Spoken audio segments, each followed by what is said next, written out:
কংগ্রেসের সমর্থন নিয়ে মালদহের কালিয়াচকে বোর্ড গঠন করেছে নওশাদ সিদ্দিকীর দল আইএসএফ।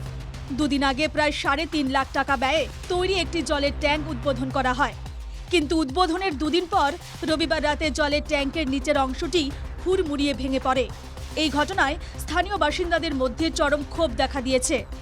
বা জলের ট্যাঙ্কিটা করার পরে প্রায় জলটা ভরার সঙ্গে সঙ্গে তলা ফেটে পুরো ট্যাঙ্কিটা কিন্তু নষ্ট হয়ে গেছে। আমাদের বিডিও এবং আমাদের গ্রামে যদিপুর অঞ্চলে যে প্রধান সাহেব, তার কাছে বিনীত নিবেদন, পুরো গ্রামবাসী বলছি আমরা যেন এই জিনিসটা তদন্ত করে দেখা হোক।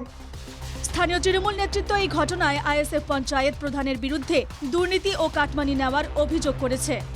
পশ্চিমবাংলা সরকারের টাকাকে ঠকে খাওয়া এরা, আর এই যে মাটি মানুষ মমতা ব্যানার্জি এগুলো দুর্নাম করা, এরা কিন্তু কন্ট্রাক্টর আইসের প্রধান, এরা হাত মিলিয়ে এরা কাজ এমন নর্মাল কাজ করেছে, এগুলো বলার কথা না। ছিল 18 রড, দিয়েছে 8 রড, সেটা কাজ কম ভালো হয়নি। এখানে আমাদের যদিপুর অঞ্চলে আইসেফের প্রধান আছে, ঠিকাদারের কাছে প্রায় 60%, 50%, 80% টাকা নিচ্ছে। কী কারণে ট্যাঙ্ক ভেঙে পড়ল তা তদন্ত করে দেখার আশ্বাসও দিয়েছেন প্রধান। বিডিও সাহেবের কাছে খবর জানাবো, এটা তদন্ত চাই আমি, বা আমার পঞ্চায়েত থেকে অফিসারদেরকে বলবো, আমি অবশ্যই এটা তদন্ত চাই। একটি আপনার বিরুদ্ধে অভিযোগ এসে কাটমানি আপনি 50% বা 60% টাকা নিয়ে এ ধরনের কাজ করেছেন, এ ব্যাপারে আপনি কি বলতে চান? অভিযোগগুলো হলো ভিত্তিহীন।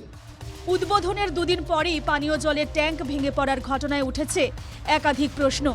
এখন দেখার তদন্তে কি উঠে আসে। মালদহ থেকে সুমিত ঘোষের রিপোর্ট, NKTV বাংলা।